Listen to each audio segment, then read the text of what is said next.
Are you drowning in debt and feel like there's no way out? In today's video, we are going to dive into the snowball method and why it works to help you pay down debt. I get it. I've been there. Seeing that large debt balance can be super scary.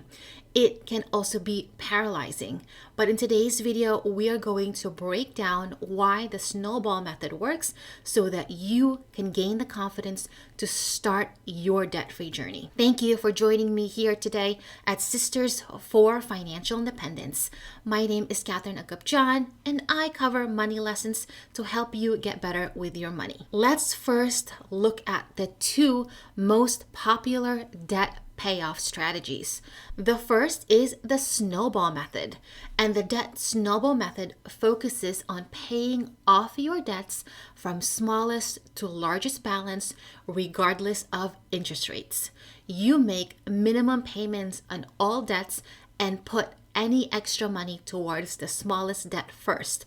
Once that debt is paid off, you roll the payment amount into the next smallest debt, creating a snowball effect. The second debt payoff strategy is called the avalanche method, and the debt avalanche method prioritizes paying off debts with the highest interest rate first, while making minimum payments on all the others. After the highest interest debt is paid off, you will then target the next highest interest debt, and then you move on from there. Both of these methods are valid, but they also have their pros and cons. The snowball method is the most popular and oftentimes synonymous with the Dave Ramsey camp. But so many other personal finance experts, behavioral economists, and regular people like you and me find that it works the best to finally get out of debt. The snowball method works because it aligns with several behavioral finance principles that emphasize the importance of psychological and emotional factors in financial decision making. You and I both know that majority of our financial decisions do not just involve a dollar amount. We make decisions based on past experience, whether that's positive or negative. We use our emotions as the basis for our behavior. We might buy something for our child because that's something that we grew up with, that's something that we know. We might refuse to invest because over time we've heard that it was gambling. These are all past experiences that play into our decision making today. We are humans after all, and we have a lot of feelings, a lot of emotions, and we are also easily swayed and influenced by marketing that play on our emotions and play on our willingness to take out our wallet. Sometimes we may act without thinking of the long-term consequences, and sometimes we are influenced by external social factors, like what our neighbors are doing or what someone we see on social media is buying. And I think conceptually, many of us know that debt is a product. Financial institutions spend a lot of time trying to convince us to go into debt, to get a credit card, a car loan, go into student loan debt, and all of these are detrimental to our well-being.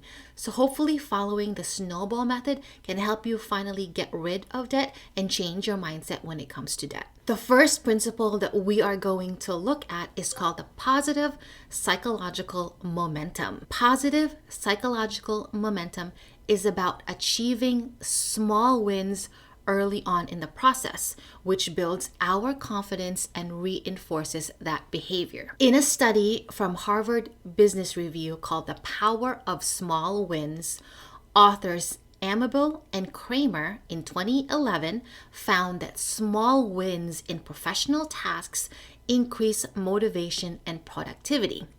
If we apply the same principle to personal finance, it means that if you follow the snowball method, paying off small debts generates psychological momentum, which encourages you to continue your efforts in debt repayment. Positive psychological momentum is really about getting that winning streak. The feelings of accomplishment of paying down a small debt helps fuel your behavior. It helps and pushes you to keep going. When you pay off that first debt, it will boost your confidence. It will make you excited to keep going as well as motivate you. In that study, The Power of Small Wins, the authors also mention the progress principle, whereby making progress, however small, boosts your creativity, motivation, and emotion. Now, if you've gone through the debt payoff process, you know that probably after your first balance is paid off for a debt, you start getting creative with what else you can do. You might end up selling more things. You might taking on an extra job. You just get motivated to continue those wins. The snowball method works because it reinforces that behavior to keep going. So those small wins really matter early on. The second principle that we will cover, which explains why the snowball method works, is called the account closure effect. Now, one of the key steps of the snowball method is that you list out all of your debts from smallest to largest. If you have student loans, it's recommended that you list each loan one by one instead of consolidating them. This means that you could have a very long list of debt. Now, the account closure effect refers to the fact that people like you and me derive psychological satisfaction from reducing the number of debts rather than focusing solely on reducing the total debt balance. In a study from the Journal of Marketing Research called Can Small Victories Help Win the War? Evidence from Consumer Debt Management by Gal and McShane in 2012, they demonstrated that individuals are more motivated to eliminate smaller debts even if it's less optimal financially, because they value that sense of closure. Using dataset obtained from a debt settlement firm, they found that closing debt accounts is actually predictive of debt elimination, regardless of the dollar balance of the closed accounts. Whereas the dollar balance of closed accounts is not predictive of debt elimination. Now, if you've gotten joy of crossing out something from your to-do list, there is absolutely now no better feeling than to see a zero balance on one of your debts. Closing and then crossing off that debt leads to a huge feeling of accomplishment and can provide you just a clear sense of progress and, of course, tangible success. Let's take a quick example of what listing of debt looks like. Here we have a total of 6 accounts totaling $16,000 of debt.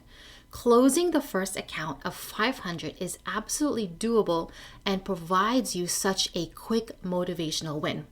Of course, the total balance is still fairly large at $15,500, but we are now at 5 accounts to tackle instead of 6. The closure of each account will push you to complete your debt payoff journey. If you're wondering of the tool I use to list out that debt, I'm going to cover that at the end of this video, so make sure you stay tuned so you have your plan of action in hand to pay off debt. The third principle that we must consider is the concept of immediate rewards, which refers to the fact that immediate, tangible rewards are, of course, more motivating than delayed abstract benefits. In a study in the Quarterly Journal of Economics called Anomalies in Intertemporal Choice, Evidence and an Interpretation, Lowenstein and Prelek back in 1992 showed that immediate gratification often outweighs long-term rational decision-making in financial contexts. Intertemporal choice refers to decisions involving trade-offs between costs and benefits at different points in time. In debt repayment, individuals like you and I face choices about whether we should allocate our money towards paying off debt or do it later, with the consequence that if we spend our money today, we could be carrying larger as well as longer debt in the future. Intertemporal choice is the problem of choosing between smaller, sooner, or larger later rewards. People tend to overvalue immediate rewards. Closing small debts satisfies our need for immediate progress. The debt snowball method leverages intertemporal choice by offering immediate psychological rewards for paying off small debts. These quick wins encourage you and I to prioritize short-term satisfaction over long-term financial benefits like saving on interest payments. We also now live in a world of instant gratification. Companies have been playing on our need for immediate rewards by designing products, services, and apps to provide us instant rewards. We tap a button for things and it arrives at our door the next day. We tap our phone to pay and we are on our merry way. Our brains are now wired for instant gratification. The snowball method provides those quick emotional rewards by eliminating small debts early. The fourth principle that kind of proves that the snowball method works, it's called the goal gradient hypothesis. And in that, people work harder and stay more motivated as they perceive themselves getting closer to that goal. In a study in the Journal of Marketing Research called The Goal Gradient Hypothesis Resurrected, Purchase Acceleration, Illusions of Progress, and Customer Retention, the authors back in 2006 applied the hypothesis of goal-setting rewards, suggesting that progress toward debt elimination, starting with small debts, increases motivation to continue and keep going down the debt payoff journey. The goal gradient hypothesis can be akin to climbing a mountain. Now, at the base of the mountain, the peak feels far away and the progress can seem slow. You might feel overwhelmed by the journey ahead, and this is very similar to paying off that debt. The motivation may be low in the beginning because the finish line, that debt balance, feels so large and far away. But as you climb higher, you start noticing progress. The work feels more rewarding and you're energized to keep going. You also start creating milestones for yourself. And as you finally get close to the top, you can see the peak clearly and you are going to be fueled by excitement. So even though the climb might get a little bit steeper, even though that last debt might have a large balance, you are so close to your goal that you are going to be willing to push yourself harder. Now, in debt repayment, seeing one or two debts remaining will make your goal feel attainable. And you're so close that you might do a bunch of other things to actually finish your goal. That might be adding extra payments, getting an extra job, or cutting more expenses.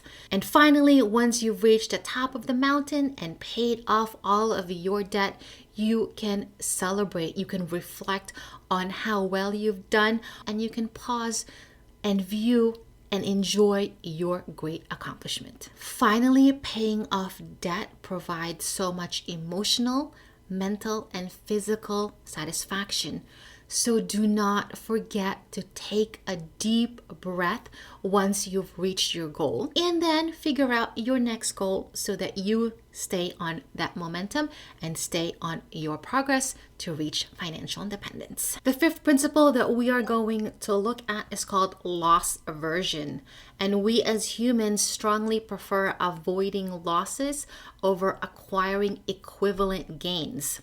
In a study in Econometrica, titled Prospect Theory, an analysis of decision under risk, Kahneman and Tversky back in 1979 introduced prospect theory, which describes how people perceive and evaluate gains and losses. Loss aversion suggests that people like you and I feel the pain of losses like debt more intensely than the pleasure of equivalent gains like saving money.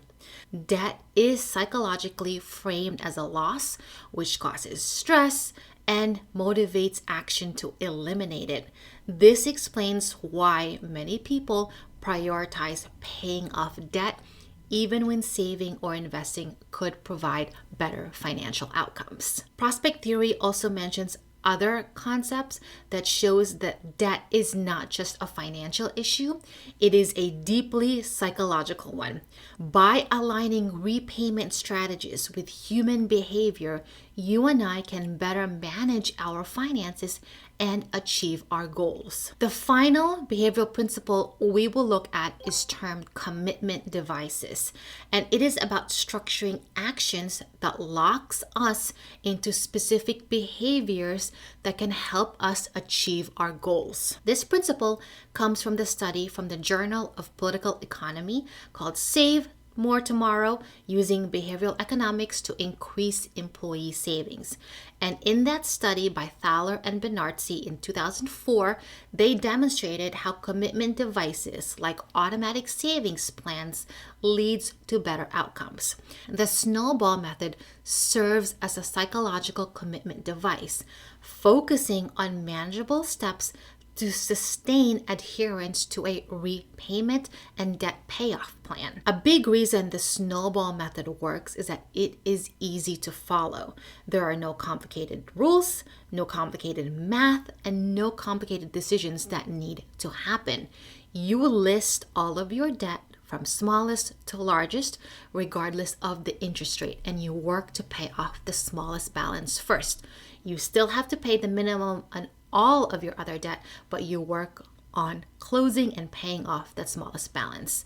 It's easy for beginners to adopt and follow through. These behavioral principles, which have been studied and founded many years ago, confirm that the Snowball method is effective, not only because of the financial benefits of getting out of debt, but because it provides psychological reinforcement, which makes it a practical tool for long-term debt elimination. With all of that being said, I wholeheartedly encourage you to follow the Snowball method. It is effective, and if you've gone through your debt payoff journey using the Snowball method, let me know in the comments. Give your best advice to someone who is starting out on their journey. Before I let you go from this video, I want to make sure that you are familiar with this tool from Vertex 32. It is free. There is a paid version, but I think you can just stick with the free version and use it to help you track your debt payoff journey. Calculations are already built into the spreadsheet, so you don't have to go and create something new. Enter your debts and then click the Snowball method option. It calculates what you need to start with and how you need to go about paying off all of your debts using the Snowball method. I love this tool because it also gives you a payoff date as well as allow you to play around with it, whether you put in an extra $20 or $100 and what happens to your debt if you do that. Thank you so much for tuning in. I'd love for more people to see this video so they know that the Snowball method is effective. Please give it a like and share it with a friend. If you've got credit card debt and want to pay it off quickly, I want you to check out this video, which has 11 uncommon tips to get that balance lower and get that debt paid off much faster. And if you're wondering if you should pause investing to pay off your debt, I want you to check out this video where we compare the numbers for it. Thank you so much for tuning in, and I will see you in the next video. Bye!